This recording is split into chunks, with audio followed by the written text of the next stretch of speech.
para romo, suster, bapak, ibu, dan saudara kasih setelah anak muda yang dikasihi Tuhan. Selamat pagi. Pagi. Ya, puji Tuhan, pada hari ini kita dapat berkumpul bersama untuk melaksanakan rekoleksi paroki dalam rangka sinode para uskup sedunia di Keuskupan Bogor. Kita nanti akan melalui 11 acara untuk nanti registrasi pendaftaran yang selanjutnya adalah sambutan dari pastor paroki yang akan diwakili nanti oleh Romo Hari. Kemudian nanti ada ibadat, kemudian pengantar dari Romo Yosef Irianto Segu, kemudian narasi refleksi dari Suster Grace, kemudian doa dan renungan pribadi dari Suster Grace, kemudian sharing nanti dipandu oleh Romo Segu, Suster Grace, Pak Thomas, dan Pak Hari. Ya. Kemudian setelah itu dipotong sebentar dengan makan siang, sharing dilanjutkan. Setelah itu penguatan dan peneguhan oleh Romo Athanasius, kemudian perayaan Ekaristi, dan kita tutup. Baik, sebelum ibadat pembukaan yang akan dipimpin oleh Romo Athanasius, kami persilakan sambutan dari pastor paroki yang diwakili oleh Romo Hari. Kami persilakan. Apa kabar? Baik, pagi hari ini saya mewakili Romo Pur sebagai pastor paroki Santo Yosef Sukabumi mengucapkan selamat datang bagi pertama tim dari Keuskupan. Luar biasa, tim dari Keuskupan ini yang diketuai Bu Yanti ketuanya. Selamat datang kepada tim dari Keuskupan, dan yang saya kasihi juga luar biasa perwakilan dari paroki Santo Yosef Sukabumi, semua unsur. Selamat datang semuanya, terima kasih meluangkan waktu, tenaga, dan pikiran untuk bersama-sama di sini. Kita berproses bersama di bawah arahan tim dari Keuskupan. Kita ikuti semua acara ini dengan baik dan Tuhan memberkati. Terima kasih.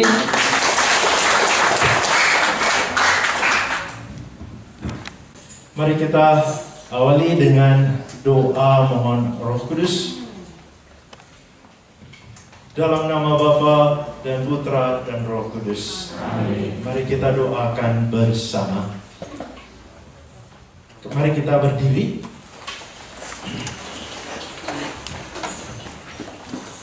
Di jalan itu kami lemah dan berdosa. Jangan biarkan kebodohan menuntun kami ke jalan yang salah. Jangan pula kegelisahan mempengaruhi tindakan kami. Kiranya kami menemukan di dalam Engkau kesatuan hati, agar kami boleh berjalan bersama menuju kehidupan abadi dan tidak menyimpang dari jalan kebenaran dan apa yang benar. Semua ini kami mohon kepadamu yang berkarya di setiap tempat dan waktu, dalam persekutuan dengan Bapa dan Putra, untuk selama-lamanya. Amin. Ya Tuhan, sudilah membuka hatiku, supaya mulutku mengatakan pujianmu. Sola sol fa sola sol do re do. Engkau pun turut berjasa membuka dan gerbang surga.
Berbahagialah engkau Santa Maria, sebab daripadamu datang penyelamat dunia. Maka engkau bergembira dan mulia di hadirat Tuhan. Doakanlah kami pada putra-Mu, Kudus idolas lo, yang melahalaku. Aku mencari Engkau.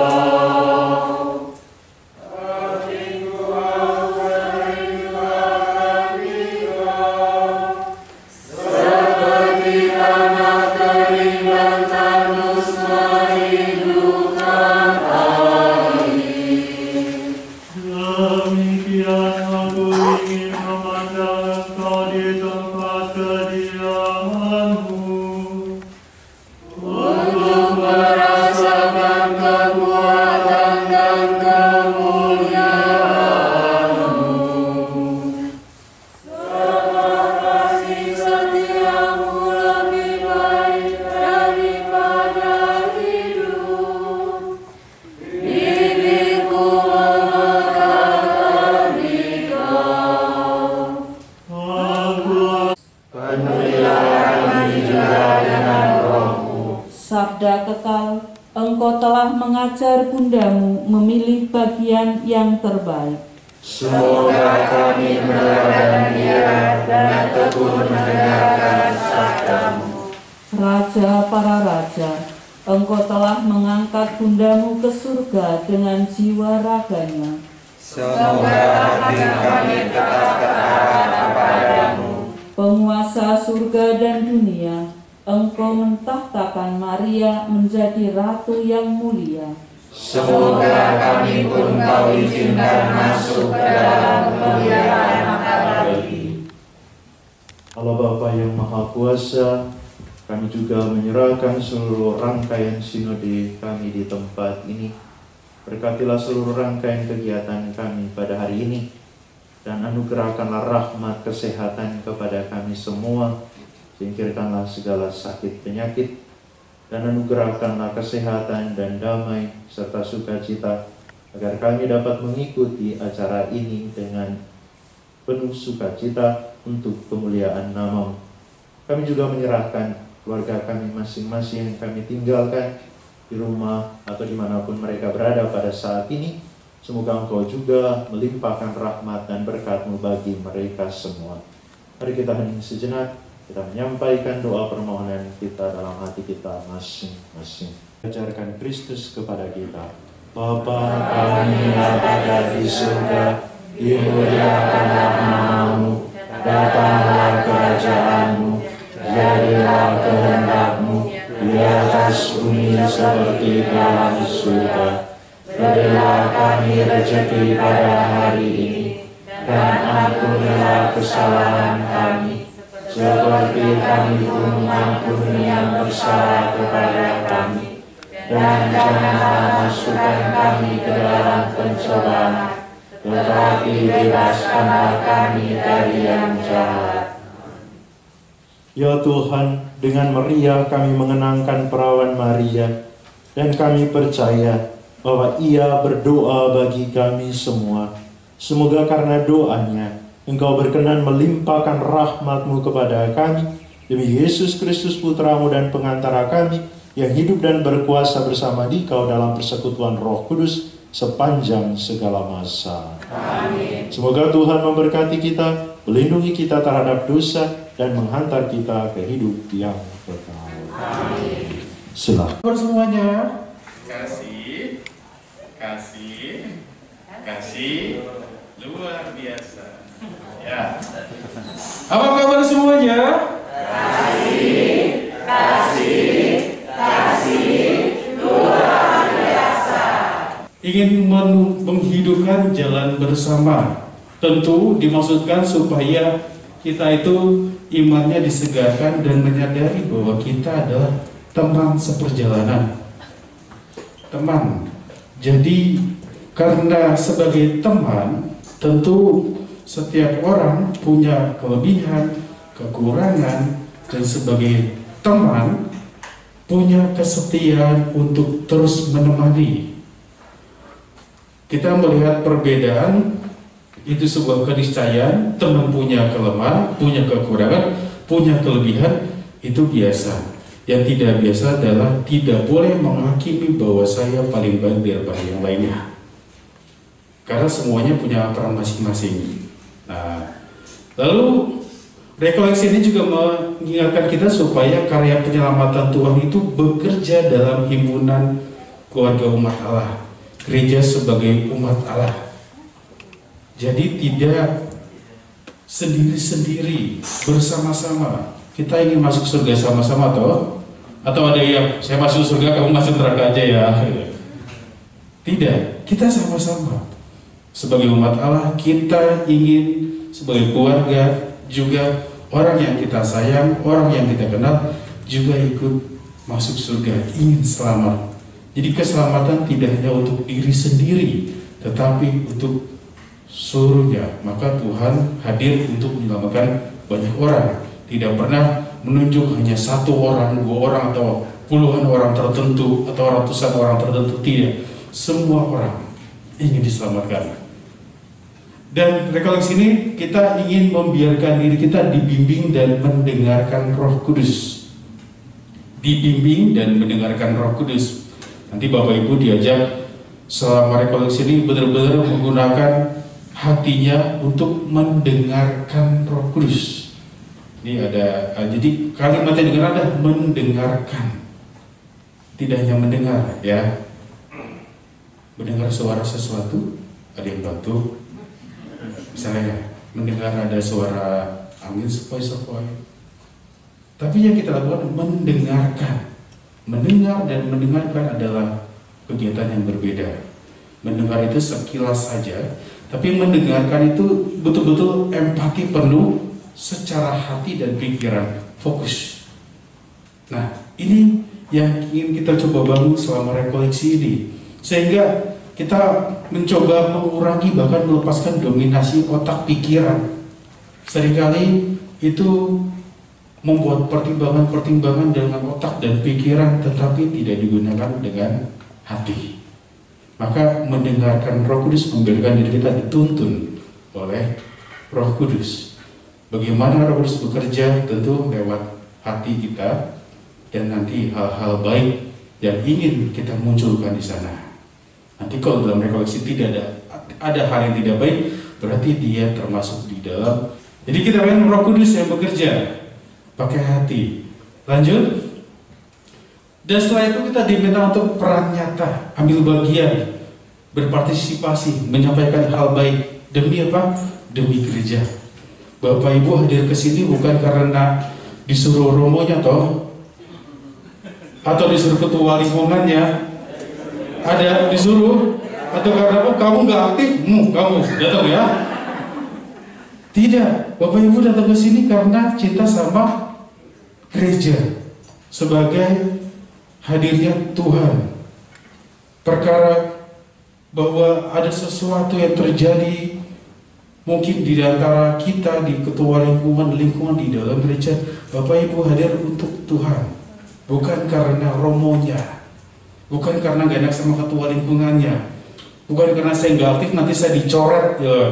Terus nanti kalau saya meninggal saya bingung mau lari kemana. Tidak, kita datang karena kita ingin berpartisipasi. Ada kesegaran baru. Sampai di sini saya dikuatkan dan saya bisa juga saling menguatkan satu sama lain. Saya punya semangat baru dalam proses setelah rekoleksi.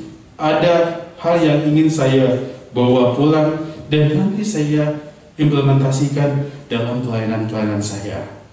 Itu yang ingin kita munculkan supaya hal-hal baik tumbuh dan berkembang di dalam rekoleksi ini. Lanjut. Nah, ini kegiatannya. Nanti sampai jam 4 sore ya. Ngantuk-ngantuk ya. Lapar, ngantuk. Roh Kudus bekerja. Kita aja ya nggak tahu ya. Kita harus terbuka terus ya. Nah, lalu kaidah umum ini perlu dilihat. Nanti kita perlu jujur dan otentik. Jadi semua peserta diharapkan mengikuti rekoleksi ini pada saat sharing itu jujur apa adanya. Tidak perlu dibuat-buat biar kayak bagus kalimatnya, disusun, ditata serapi mungkin gitu ya. Tidak perlu. Ungkapkan apa yang muncul dalam hati, lalu dikeluarkan. Katakanlah jujur, nggak perlu basa-basi. Mau ngomong A, muter-muter kiri kanan belakang nggak kesampaian. Tidak perlu basa-basi. Ngomong saja, lakukan, tapi dengan hati. Dan juga tidak boleh berbohong. Tidak memunculkan hoax di sini.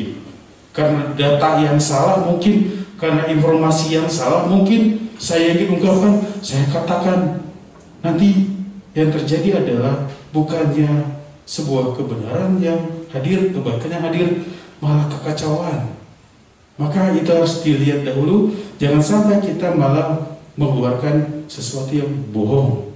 Demi apa? Mungkin saya demi dilihat yang lain atau menjadi pusat perhatian yang lain. Jangan.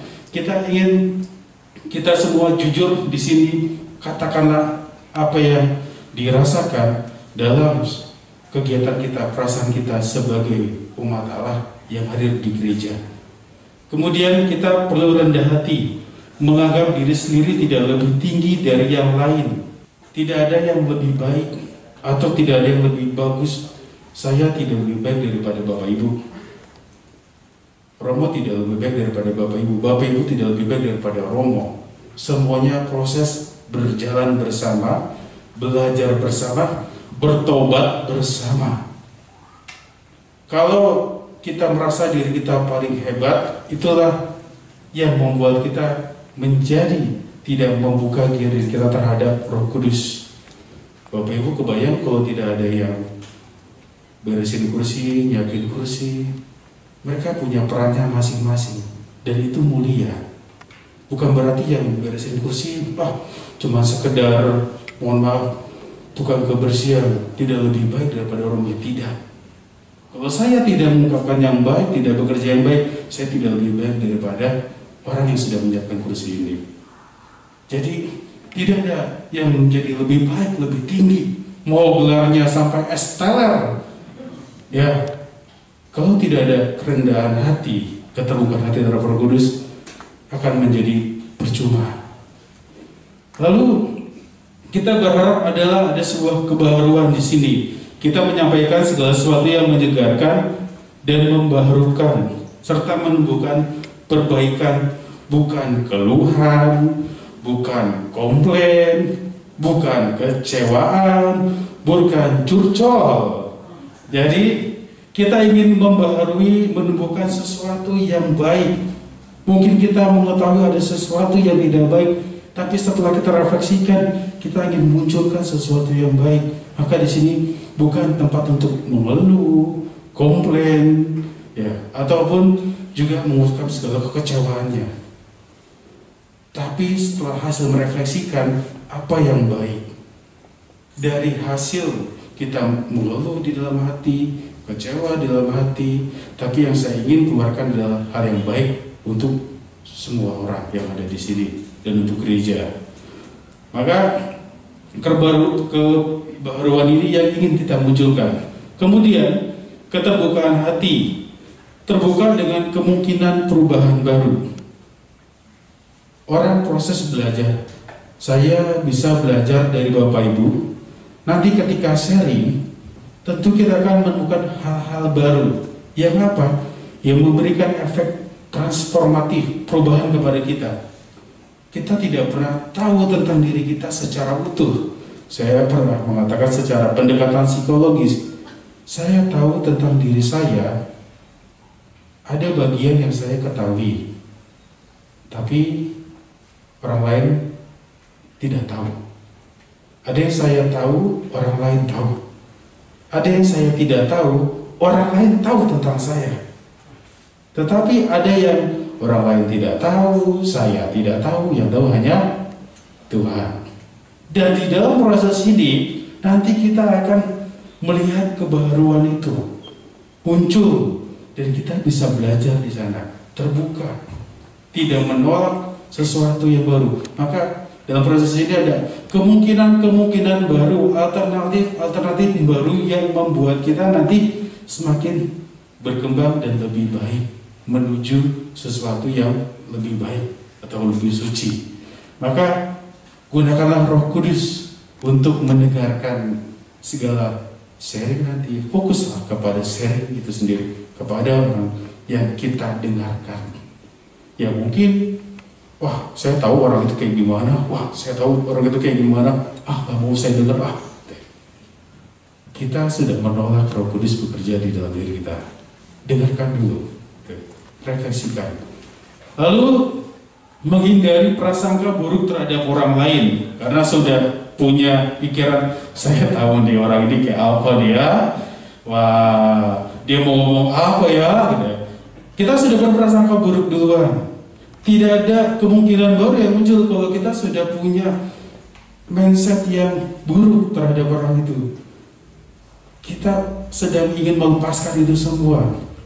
Bisa jadi karena Roh Kudus bekerja, Tuhan akan menggunakan orang itu untuk memberikan sesuatu yang juga merubah kita. Maka ada proses bahwa kita menganggap orang lain ini memang akan dipilih dan dilengkapi Tuhan. Setiap orang pasti dilengkapi Tuhan dan dilayakkan untuk menemukan proses rekoleksi ini. Maka setiap keunikan, bahkan pada kekurangan orang lain, itu dipandang sesuatu yang melengkapi. Bisa jadi kekurangan orang lain ternyata menjadi kelebihan buat kita yang kita nggak punya. Kita merasa bahwa mungkin kelebihan kita akan tetap sempurna kalau ada kelebihan orang lain. Bisa jadi kekurangan orang lain itu yang melengkapi kita. Kita lihat proses rekoleksi ini bagaimana membuka dengan Roh Kudus. Lalu tidak terbuai dengan perasaan, udahlah ya, cukup tahu aja ya, udah cukup lah, udah biasa lah itu, udah kebiasaan begitu, ataupun apapun yang dimiliki, sehingga kita menutup peluang Roh Kudus itu bekerja. Karena kita merasa tadi, kita sudah merasa diri kita paling hebat, paling baik, sehingga seolah-olah saya tidak akan mendengarkan dan tidak merasa ini cukup lah, dan saya tidak akan berkata banyak lagi ataupun tidak ingin terlibat lagi. Hindari perasaan sudah cukup, karena akan juga memberhentikan kita untuk tidak ambil bagian secara aktif. Rasa sudah ya, sudah ada begitu apa adanya.